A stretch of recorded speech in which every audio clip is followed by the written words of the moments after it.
In 2016, best friends Ethan Parker and Ryan Hale hiked into the Smoky Mountains and never walked back out. Search teams combed the trails, helicopters circled, dogs traced scents that ended in silence. For 2 years, the mountains gave nothing. Then spelunkers stumbled on a hidden cavern, a cold stone altar at its center. What they found resting there looked less like the wilderness at work, and more like something deliberate, something meant to be displayed. Before we go any further, if this is your first time here, we'd love for you to hit that subscribe button and turn on notifications. Your support means the world and helps us bring you even more powerful stories. Stick with us until the end, and if this mystery moves you, share your thoughts in the comments and pass it along to a friend. The Smoky Mountains are the kind of place that feel alive. Mist curls low through the valleys, swallowing whole trails. Pines crowd the ridges so thick you can't see more than a few yards ahead. Hikers say you can hear the mountains breathe. Wind-shifting branches, streams whispering under rocks. Animal calls that echo and vanish. It's beautiful and unsettling. In May 2016, Ethan Parker and Ryan Hale drove into that wilderness. Best friends since high school, both in their late 20s, they had planned this trip for weeks.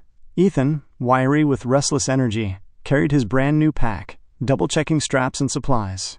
Ryan, quieter, steadier, carried the map and compass, his way of keeping Ethan grounded. They joked at the trailhead, Ethan nudging Ryan's shoulder. "You're the navigator, man. Don't get us lost." The last sighting came from another group of hikers, who saw them laughing as they crossed a wooden bridge deeper into the park. Ethan pulled out his phone to snap a photo of Ryan balancing on the rail, arms outstretched. One of the bystanders later recalled, "They looked like kids messing around." No fear at all. But by nightfall, their campsite stayed empty. Rangers noticed no firelight in the valley where they had planned to set up. By morning, their car was still parked at the lot, dew pooled on the windshield, untouched. Friends grew uneasy when neither man answered texts. Ethan's sister told deputies he always checked in, even if just to say, "What's up? I'm good." Ryan's coworker added he had work Monday. He never would have skipped. At first, the Smokies kept their secret quiet. No footprints, no discarded gear, just silence pressing down over the trails. 2 men had walked into the mountains that afternoon and never walked back out. The first day without contact raised eyebrows. By the second, alarms went off. Rangers launched a search party at dawn, boots crunching damp earth, dogs straining at their leads. Helicopters hovered low over the ridges, blades chopping the mist into tatters. The trail was combed in grids. At the bridge where Ethan and Ryan were last seen, Rangers studied scuffs in the dirt, boot prints, overlapping but fading fast in the rain. One deputy swore he saw 2 prints veer slightly off the main path, but the tracks ended abruptly, as if swallowed by stone. At base camp, maps spread across hoods of trucks. Rangers marked zones with grease pencil. Volunteers whispered among themselves. "These guys weren't rookies, right?" one asked. Another shook his head. "Ryan?" "Nah, he was solid. Knew his stuff." The first muttered back. "Then how do 2 just vanish?" The dogs offered little help. One sniffed furiously near a fallen log, whining, circling, then lying down flat as if refusing to move further. Handlers pulled at the leash, but the dog trembled, ears pinned. "That's not normal," a ranger muttered under his breath. After 3 days, no trace surfaced. No torn gear, no food wrappers, no bodies. Just the Smokies, silent, unbothered, as if Ethan and Ryan had never set foot inside. By the 5th day, the search narrowed. Officials addressed cameras with measured tones. No evidence of foul play at this time. Likely disorientation and exposure. Their words sounded rehearsed, tired. But back in town, over coffee counters and gas pumps, whispers grew louder. Exposure doesn't take 2 at once. The mountains had given nothing back. With the official search winding down, the silence left space for stories to spread. And in towns skirting the Smokies, silence never stays empty. It fills with whispers. At the diner in Gatlinburg, 2 old-timers leaned close over coffee. "You hear about those boys?" one asked. The other nodded slowly. "Yeah, heard they wandered into the old logging roads. Folks say you don't come back from there." The first lowered his voice. "Ain't the first time someone's gone missing up that ridge." At the grocery store, a clerk told a customer Ethan and Ryan had probably gotten mixed up in something darker. "There's always been talk of rituals out there. Symbols carved on rocks, candles left behind. Rangers cover it up, but I've seen photos."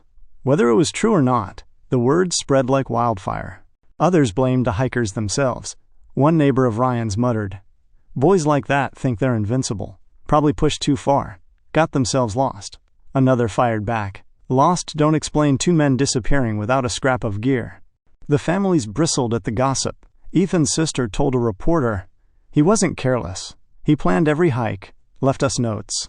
Don't you dare say he just walked off." Ryan's parents begged people to stop spinning stories while their son was still missing. But the Smokies had a reputation. Generations whispered of caves that breathed, of voices that called names at night, of hikers stumbling on things not meant to be seen. And with no evidence, no bodies, and no answers, the whispers filled the void. Theories ranged from the mundane to the terrifying, but all carried the same undertone. The mountains weren't just wilderness. They were hiding something.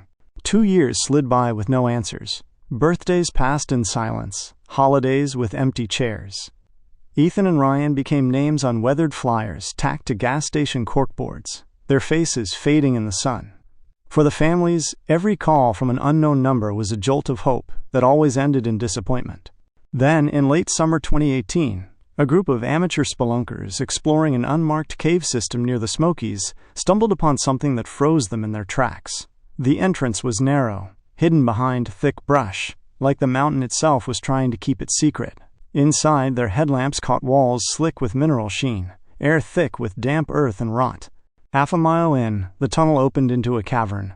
At its center stood a stone altar, unnatural in its symmetry, carved slabs stacked with precision. The air shifted colder around it, the silence pressing hard on the chest.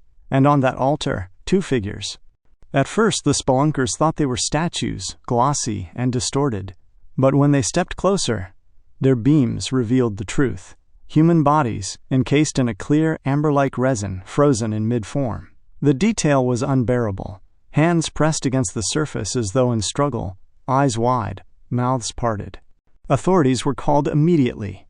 Rangers cordoned the area. Flashbulbs ignited as investigators swarmed. The resin gleamed under harsh light, reflecting faces of men and women who had no words. One officer whispered, "This isn't nature. Somebody did this." Dental records later confirmed what the families had feared and yet prayed for. The 2 bodies preserved on the altar were Ethan Parker and Ryan Hale. The Smokies had returned them, but not in any way anyone could have imagined. The discovery of Ethan and Ryan should have brought closure, but instead it deepened the mystery.